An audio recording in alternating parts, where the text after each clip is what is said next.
Manchu is a staple in the community here. Think you're going to the corner store, but you're not. You're going basically to a takeout restaurant that is incredible. Wow. What is this place? I love it. People on top of each other. The whole community's in there. People come from all over the city. You can't describe it. Thank you. So John and you are cousins. John is a super cool guy. You have John's dad behind the counter. You're busy today, huh? A little bit. Oh, what do we got? Chicken wings are literally just flying out. Fried chicken wings with barbecue sauce, and yakami, this incredible chicken noodle soup. What's the best thing to get? The wings and yakami? Wings and yakami. Yeah. How long have you been going to the store? For years. Yeah. There's dishes and the nuances in that place that can only be from the Vietnamese and the African-American community working together. And you see it, and you feel it, and you taste it in the food.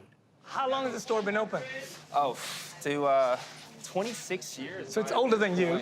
It's definitely older than me. Yeah. We just originally opened up to serve the community around here, and honestly, my parents, when they created the recipe for the chicken, like, they really didn't think it was gonna become intense like this. And it's popular, it's packed. To this day, we can't believe it's popular, you know? The neighborhood really looks out for this place. We're in an area where a lot of these people have had their grandparents come here, or like their parents, and they were kids growing up coming here, and they still come back. I have people who come here every single day of the week. All right. Get some chicken. Chicken, definitely, and the wings, right? Yes, sir. Oh, like, you can tell he's a loco. He's out right in at the window. Eat right at the window. I'm not waiting. Way to go. I know. It's dying. This is a good lunch table. It's a New Orleans lunch table. Come on in, man. Ooh, this looks yeah. good. Yeah, man. Let's get a plate. I can taste it. It's a little bit. Coming up as a kid, you guys coming up, Yes, sir. you worked a lot in the store, I assume? My father, he was born and raised over in Vietnam, and didn't have too much time for school, so, started from a really young age, and starting over here, too, with his own kids, my siblings and I, he got us into the flow early on. First generation just hustled and hustled and hustled so that their kids can pursue, financially secure dreams. I'm sure leaving one place post-war and also for religious freedom, you trade that coming to America, and then it can be racial tension or poverty. It's just so many different hurdles that you got to overcome. Because we have only been here for, 4 decades? Yeah. Vietnamese people, that is. These minority communities try their best to not make waves because we're trying to just thrive. So just head down, keep working, stick it together. You don't scream out loud when you're paying your bills, You're paying your bills in silence. And you send your kids to school in silence. Wow. And when they graduate, you hope that you can make it there and you're not stuck at work because that's what your business demands of you. But any community who's come here from a harder place, this is paradise, To have the opportunity to not only open a business, but own something. And in the due process, you're contributing back to the very country that took you in. What's Vietnamese about Manchu? It's just the flavor profile. Growing up Vietnamese, and especially in this city, I don't think I've ever been privy to bland food before.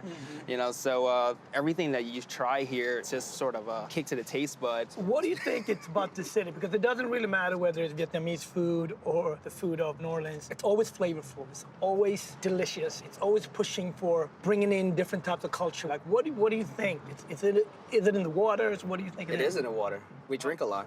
Yeah, it's a city where we really just revel in the little joys, because there's just so many communities here that are very low income. The luxuries that you do have are just very tiny and short.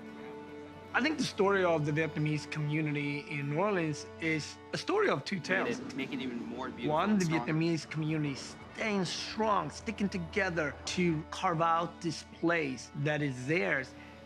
The other tale is also how open-minded the city of New Orleans were to a new taste, a new culture. And historically, the city has always done that, whether it was through the French, Spanish, or the Africans. It's richer culturally for it, and it proves why it's such an iconic American city.